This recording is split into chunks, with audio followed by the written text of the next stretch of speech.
So the following problem is going to be asking us to multiply a multi-digit number by another multi-digit number. And we're going to solve this using an area model. But before we do solve it, we are going to estimate what our answer will be. That way when we find our final answer, we can tell whether or not our final answer is reasonable or unreasonable. So if I was to estimate, let's round 28, let's round that to 30. And if I had around 18, I think that's pretty close to 20. So now we have two rounded factors. So now if I do my 30 times 20, I know if I do 3 times 2 first, I get 6. Add my two zeros, I have an estimate of 600. So now let's go ahead and actually find the actual product using an area model. So what I'm going to do is I'm going to take 28, and I'm going to go ahead and I'm going to represent that in expanded form on top of my box. So I know that the 2 and 28, the value of that is 20.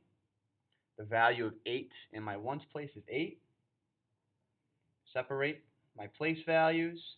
Now 18, the value of that 1 is 10. And the value of the 8 in the ones place is 8.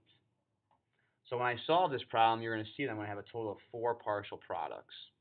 So my first box here, I know I got to do 20 times 10.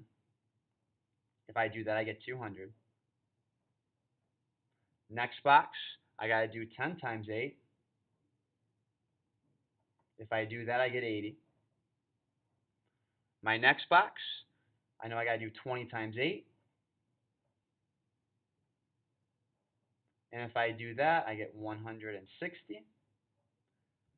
Final box, 8 times 8. If I know I do that, I'm going to go ahead and get 64.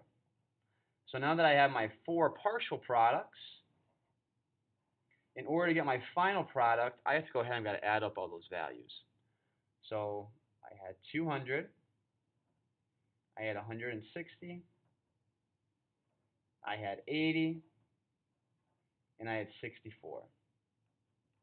So let's go ahead now and add up those partial products. 4 plus all those zeros is 4. 6 plus 6 is 12. Plus 8 is 20. Regroup my 2. 2 plus 2 plus 1 is 5. I see that I got an answer of 504. So now let's compare that. I got 504 as my actual answer. My estimated answer is 600. I think 504 is pretty close, so I can say that my final answer is a reasonable one. And that is how we are going to be multiplying multi-digit numbers using an area model.